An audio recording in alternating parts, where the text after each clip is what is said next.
तो movie start होती है एक पागल खाने को दिखाते हुए। वहां पर कई ज्यादा पागल रहते थे। एक रूम में एक पागल दीवार पर कोई मैप बना रहा होता है, लेकिन अचानक से वो मैप ड्रॉ करते करते उसकी मौत हो जाती है। वो वहां से गिर जाता है। तभी वहां पर एक आदमी आता है और ये वही आदमी होता है जो कि इस पागल से मैप बनवा रहा था। ये इसलिए सिटी का मैप बनवा रहा था क्योंकि किसी को ढूंढना चाहता था। फिर सीन चेंज होता है और हम एक लड़के को देखते हैं जिसका नाम माइक होता है। उसकी एक क्लासमेट होती है जिसे वो पसंद किया करता था और आज उसके साथ माइकल की पार्टी होती है। ये बात आज तक उसने अपने क्लासमेट को नहीं बताई थी कि वो उसे पसंद करता है, क्योंकि वो काफी ज्यादा शाय होता है। वो हमेशा उसकी पिक्चर्स और वीडियोस बनाता रहता और बाद में उनको देखता। एक दिन हम देखते हैं कि इनके स्कूल में एक पुलिस ऑफिसर आती है और वो इनको बताती है कि आप लोग भी जानते होंगे कि आपका एक क्लासमेट मिसिंग है और वो काफी दिनों से नहीं मिल रहा। और ये पुलिस ऑफिसर जो यहाँ पर आई होती है ये कोई और नहीं बल्कि माइकल की मामा होती है। माइकल अपनी क्लास में ही होता है, तभी उसकी नोज से खून आने लगता है, यानी उसे नोज ब्लीडिंग होने लगती है। वो फौरन से वॉशरूम जाता है, लेकिन उसके स्कूल के बच्चे उसे बहुत तंग किया करते थे। वो उसे यहाँ भी तंग करने लगते हैं क्योंकि वो बहुत ज्यादा इनोसेंट होता है और उसे बात भी ठीक से करनी नहीं आती। तभी तो वो अपनी क्लासमेट के सामने भी कन्फेशन नहीं कर पाता था और जो कोई भी उसे तंग करता वो खुद को डिफेंड ही ना कर पाता। वो इस चीज से काफी तंग आ चुका था। वो दिल ही दिल में सोचता कि काश कोई ऐसा दिन आए कि मैं इनको अच्छा सबक सिखाऊं, लेकिन उसमें इतना करेज नहीं था कि वो कुछ कर पाता। माइकल आज रात के लिए काफी एक्साइटेड होता है क्योंकि मैंने आपको बताया ना कि उसके क्लासमेट के घर आज पार्टी होती है। वो पार्टी में जाने के लिए काफी खुश होता है। वो एक कॉस्ट्यूम शॉप में जाता है जहाँ पर वो डिफरेंट कॉस्ट्यूम्स देखने लगता है, लेकिन तभी वहाँ पर एक छोटा बच्चा उसे कहता है कि मैं तुम्हें एक सुपर हीरो कॉस्ट्यूम देता हूँ, ये एक चाइनीज कॉस्ट्यूम है। तो माइकल कहता है अच्छा, तो इसे पहन के मैं अच्छा लगूंगा? तो वो बच्चा कहता है हाँ, अच्छे भी और तुम में पावर्स भी आ जाएंगी। माइकल उसको मजाक समझते हुए घर आ जाता है। वो अपने साथ वो कॉस्ट्यूम भी घर ले आया था, लेकिन घर आकर वो काफी उदास होकर सोफे पर बैठा होता है। तो उसकी मॉम आकर पूछती है क्या हुआ मेरे बेटे को? तो माइकल कहता है मामा, कॉस्ट्यूम तो मैं ले आया हूँ, लेकिन पार्टी में बच्चों ने बहुत अच्छे अच्छे कॉस्ट्यूम्स पहने होंगे और मेरा कॉस्ट्यूम देखें। तो उसकी मामा कहती है कि जैसे तुम हो वैसे ही बन के रहना, कभी भी किसी दूसरे की कॉपी मत करना, वरना तुम्हारे अंदर जो अपनी अच्छाइयाँ हैं वो भी दब के रह जाएंगी। मेरा बेटा तो सबसे प्यारा लगेगा। इनफैक्ट माइकल के फादर इस दुनिया में नहीं थे, तो माइकल की मदर उसे बहुत प्यार किया करती थी, लेकिन माइकल फिर भी उन्हें मिस किया करता था कि अगर मेरे फादर जिंदा होते तो जो बच्चे मुझे तंग करते हैं उन्हें सबक सिखा देते। अब रात का टाइम आ चुका होता है और माइकल रेडी होकर उस पार्टी में जाता है। अब वहाँ पर सारे बच्चे उसे तंग करने लगते हैं कि हम जानते हैं तुमने अपने सेल फोन में उस लड़की की पिक्चर्स और वीडियोस रखी हुई हैं, तुम उसे पसंद तो करते हो, लेकिन ये क्या बात हुई, तुम सीक्रेटली उसकी पिक्चर्स लेते हो, उसे पता चलेगा तो उसे कितना बुरा लगेगा। इसी के साथ उस लड़की की पिक्चर्स और वीडियोस उधर चला देते हैं, जिसे देखकर उस लड़की को काफी ज्यादा गुस्सा आता है और वो माइकल पर गुस्सा होने लगती है। माइकल खुद को वॉशरूम में बंद कर लेता है और बाहर से बच्चे उसे कह रही होती हैं क्या हुआ, तुम डर गए हो? ओहो बेचारा एक लड़की से डर गया। अब माइकल इन लोगों के सामने नहीं जाना चाह रहा होता क्योंकि बाहर के बच्चे काफी बदतमीज होते हैं। वो अंदर ही शीशे में देख के मुझसे बात करने लगता है कि उस बच्चे ने कहा था कि ये कॉस्ट्यूम पावरफुल है। तो कॉस्ट्यूम क्या पावर है तुम्हारी? क्या तुम मुझे इसको गायब कर सकते हो? इसी के साथ लाइट ऑफ होती है और जैसे ही लाइट दोबारा ऑन होती है तो माइकल वाकई में गायब होता है। वो इनविजिबल बन चुका था। अब हम देखते हैं कि माइकल की रूटीन क्या होती है। वो सुबह उठता है और जब ब्रश करता है तब हमें पता चलता है कि वाकई में अब ये इनविजिबल बन चुका है। माइकल इस चीज को लेके काफी खुश भी होता है और वो कहता है कि मुझे हेल्प मिली है, अब मैं जब चाहे अपनी क्लासमेट से बदला ले सकता हूँ। माइकल अब स्कूल जाने लगता है, लेकिन दूर एक आदमी खड़ा होता है जिसने ब्लैक ग्लासेस लगाए होते हैं। वो उसको नोट कर लेता है। फिर अब माइकल तो क्लास में चला जाता है, लेकिन वो किसी को नजर नहीं आ रहा होता, तो इस चीज का काफी फायदा उठाता है। वो टीचर पर मस्टर्ड इंक गिरा देता है और टीचर को लगता है कि वो वहाँ बैठे किसी बच्चे ने गिराई है, तो वो उसको क्लास से बाहर निकाल देती है और अपने इनविजिबल होने का फायदा उठा के वो बाकी लोगों से भी बदला लेता है।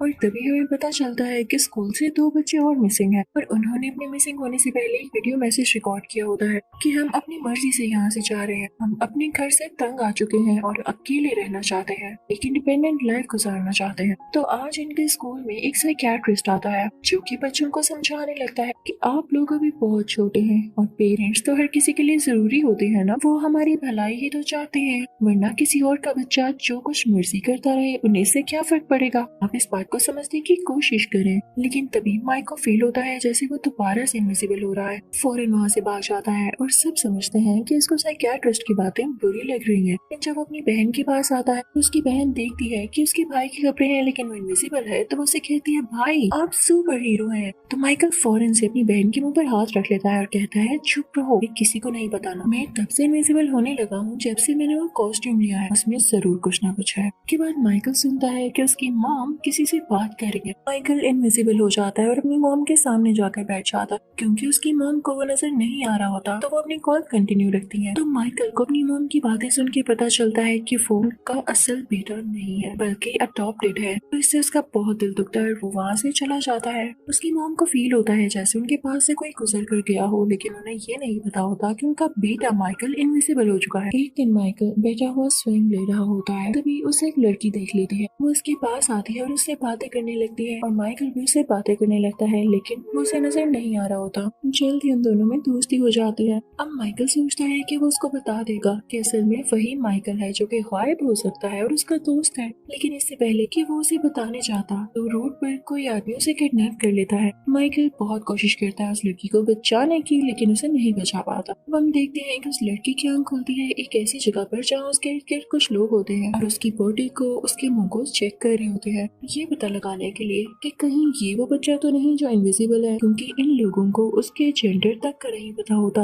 ना ही ये पता होता है कि वो है कौन। जब इन लोगों को यकीन हो जाता है कि इस लड़की के पास कोई पावर्स नहीं और इसके जगह कोई और है इनविजिबल पर्सन, तो इस लड़की को बाकी दोनों बच्चों के पास छोड़ देते हैं जिन्हें पहले भी इसी एक्सपेरिमेंट के लिए यहाँ पर लाया गया। दूसरी तरफ माइकल सोचता है कि जल्द से जल्द वो इनविजिबल होकर उस लड़की को बचाने जाए, लेकिन जैसे ही वो अपना कॉस्ट्यूम पहनने जाता है तो देखता है कि उसकी मॉम ने उसे धो दिया है और उसमें अब वो पावर नहीं रही। तो वो अपनी मॉम से कहता है कि आप तो यही चाहती थी मैं कभी आगे ना जाऊँ, कभी अपनी मर्जी ना करूँ, वैसे भी आप तो मेरी रियल मॉम भी नहीं। और ये कह के वो काफी तेजी से साइकिल चलाते हुए समंदर के किनारे आ जाता है। उसकी मॉम पीछे से काफी सैड हो जाती है। अब समंदर पर माइकल को वही आदमी मिलता है, ब्लैक गॉगल्स वाला आदमी जो कि हमने पहले देखा, और यहाँ पर वो माइकल को बताता है कि जो पावर्स तुम्हारे अंदर आई मेरे अंदर भी वो थी, और वो तुम्हारे अंदर क्यों आई, क्योंकि तुम मेरे बेटे हो। वो ग्लासेस वाला आदमी उसे ये भी बताता है कि तुम्हारी रियल मॉम भी गायब हो सकती थी, यानी उस आदमी की वाइफ। वो अपने बेटे को ये बताता है कि कई साल पहले जब मैं रशिया में रहा करता था तो किसी इंसिडेंट की वजह से वो जगह तबाह हो गई और इसके साइड इफेक्ट्स ये हुए कि कुछ लोगों में सुपर एबिलिटीज आ गई। तो उन लोगों को इकट्ठा करके एक टीम बनाई गई। जो आदमी उसको लीड करता था वो काफी जालिम था, वो हमें यूज किया करता था, उसने अपने पास हमें कैद रखा हुआ था। कई दिन गुजर गए, हमसे काम लेता रहता।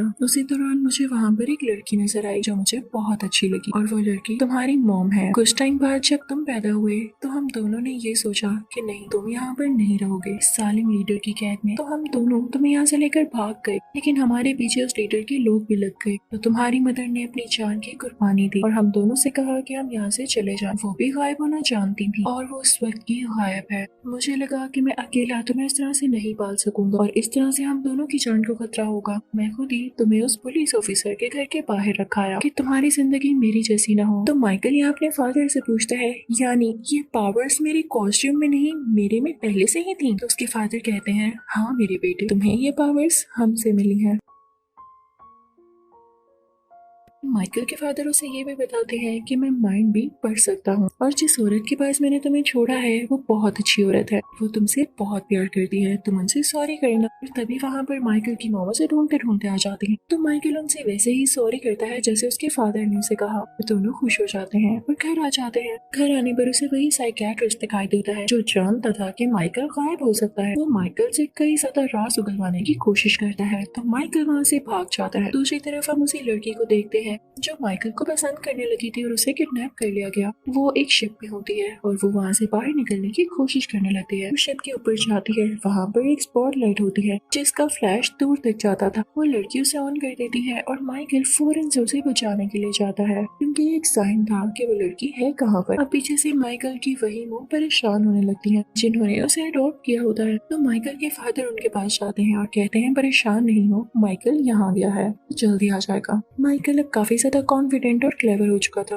वो शिप में जाते ही सब लोगों को बड़े आराम से दूर कर देता है और अपने इस दोस्त को बचा लेता है। तो वो लड़की कहती है कि मुझे और भी लोगों को बचाना है। माइकल उसे गन देता है कि ये तुम अपनी सेफ्टी के लिए अपने पास रख लो, लेकिन वो लड़की उल्टा माइकल पर ही गन पॉइंट कर लेती है। माइकल बहुत हैरान होता है और सोचता है कि हो न हो इस लड़की के पीछे किसी और का हाथ है और ये अप्रेस्ड है, किसी ने इसको ऐसा करने पे फोर्स किया होगा। बात बाकी इससे कुछ मिलती जुलती थी। जब माइकल थोड़ी रिसर्च करता है तो उसे पता चलता है कि वहाँ पर एक बूढ़ा आदमी है जो कि पैरालाइज्ड होता है, लेकिन उसके पास एबिलिटी थी उन लोगों को कंट्रोल करने की जिससे वो एक बार टच कर ले। उसने साइकियाट्रिस्ट को भी और इस लड़की को भी कंट्रोल कर रखा था माइकल के अगेंस्ट। वो बूढ़ा आदमी सबमरीन को पानी के अंदर ले जाता है क्योंकि वो माइकल को किसी और कंट्री ले जाना चाहता था। और जब तक माइकल की मॉम और उसके फादर वहाँ पहुँचते हैं तो वो लोग माइकल को ले जा चुके होते हैं, लेकिन तभी माइकल अपनी पावर्स का बहुत अच्छा यूज करता है और वहाँ सारी चीजें डिस्ट्रॉय करके उस बूढ़े आदमी को एक रूम में बंद कर देता है और वहाँ से अपनी दोस्त को लेके बाहर आ जाता है। उसकी मॉम ये देख के बहुत खुश होती है। और जैसे ही माइकल बाहर आता है तो वहाँ पे और भी लोग होते हैं। माइकल उनके सामने ही गायब हो जाता है। तो माइकल के फादर आते हैं और उससे कहते हैं कि बेटा तुम्हारे पास एबिलिटी जरूर है, लेकिन हमें ये दुनिया से छुपानी होती है जैसे मैंने छुपा रखी है। तुम आइंदा ख्याल रखना कि पब्लिक में ये एबिलिटीज यूज ना करना और बिल्कुल नॉर्मल इंसान की तरह एक्ट करना, तुम्हारी जिंदगी आसान हो जाएगी। इसी के साथ उसके फादर आगे बढ़ते हैं और हर किसी की मेमोरी इरेज कर देते हैं कि उन्होंने कुछ देखा ही नहीं। जब सबकी मेमोरी वापस आती है जो कि इस मोमेंट और इस इंसिडेंट से पहले की होती है, तो उन लोगों को ये तो पता होता है कि वो सारे मिसिंग बच्चे किडनैप हो चुके थे। अब ये लोग ये अस्यूम करते हैं कि माइकल की मदर जब उसे बचाने गई थी तो क्योंकि वो बहुत अच्छी पुलिस ऑफिसर हैं तो उन्होंने बाकी बच्चों को भी बचा लिया और सब बच्चे सब लोग उनको प्रेज करने लगते हैं। फिर अगले दिन हम देखते हैं कि माइकल एक नॉर्मल स्टूडेंट की तरह अपने स्कूल वापस जाता है। वहाँ पर बच्चियों से फिर से तंग और बुली करने लगते हैं। तब क्योंकि उसमें काफी कॉन्फिडेंस था तो उन बच्चों से कहता है कि बेहतर होगा कि मुझे तंग ना करो, और वो बच्चे उसका ऐसा जवाब सुन के काफी हैरान रह जाते हैं। अब मूवी के लास्ट सीन में हमें ये दिखाया जाता है कि माइकल की रियल मॉम अभी भी जिंदा होती है और माइकल की एक छोटी बहन भी। तो माइकल के फादर ने उन दोनों को अलग अलग जगह पर छोड़ा ताकि ये लोग सेफ रह सके। माइकल की मॉम अब माइकल की बहन को ढूंढ रही होती है, जिसके साथ ये मूवी यहीं पर एंड होती है।